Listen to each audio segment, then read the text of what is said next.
जी खाती ना वो गांजा भांग खाती। देखी संग पार्वती जी के माता जी कहा तरी कि बबुआ हमारा यहाँ तो केहू नशा गांजा पिए वाला खाए वाला बाना, हम तरह के कहाँ से लाके गांजा भांग। लेकिन शंकर जी जिद पड़ल कि ना हमरा जब चाहिए तो गांजा भांग चाहिए।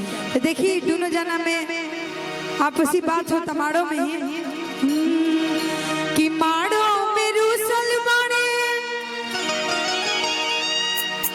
गौरा के दुल्हा हो,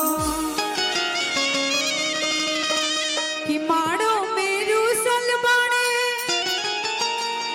गौरा के दुल्हा हो। अब मांगे ले भर थरिया भांग रे सखी, मांगे ले भर थरिया भांग रे। माड़ो में रूसल बाड़े गौरा के दुल्हा हो,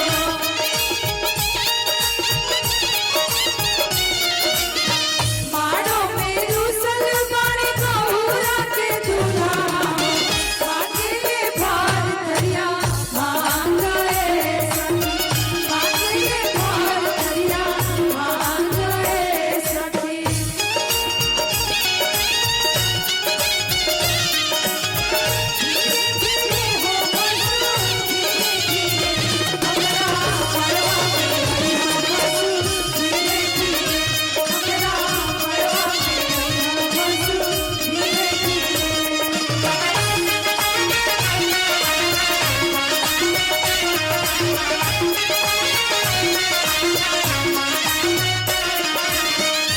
अब देखिए पार्वती जी के माता जी कहत रही ना केहू भांग खवैया ना केहू नशेड़ी हो, ना केहू भांग खवैया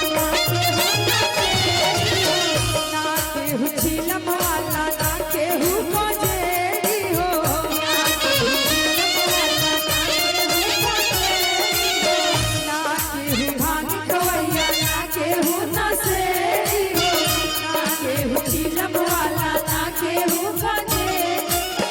बाबा रहवा बरवा बतिया ना मानेला,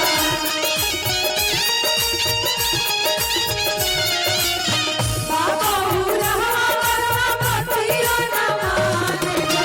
बतिया बोलता हुआ लांग रे सखी, बतिया बोलता हुआ लांग रे सखी। माड़ो में रूसल बाड़े गौरा के दुल्हा हो, माड़ो में रूसल बाड़े गौरा के दुल्हा हो। गाजे ले भर थरिया भांग रे सखी,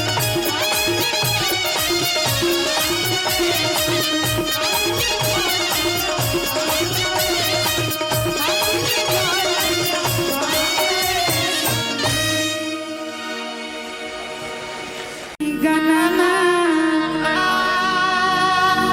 मिलवतनी गणना आये पाड़े बाबा मिलवतनी गणना, ए पाड़े बाबा मिलवतनी गणना, ए पाड़े बाबा।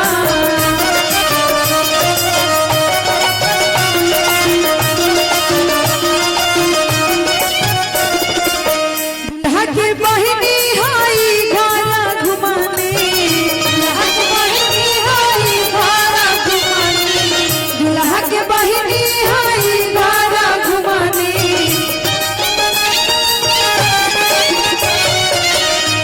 घूमेली रोज बहरे, घूमेली रोज बहरे। ए पाड़े बाबा मिलावतनी गणना, ए पाड़े बाबा मिलावतनी गणना, ए पाड़े बाबा।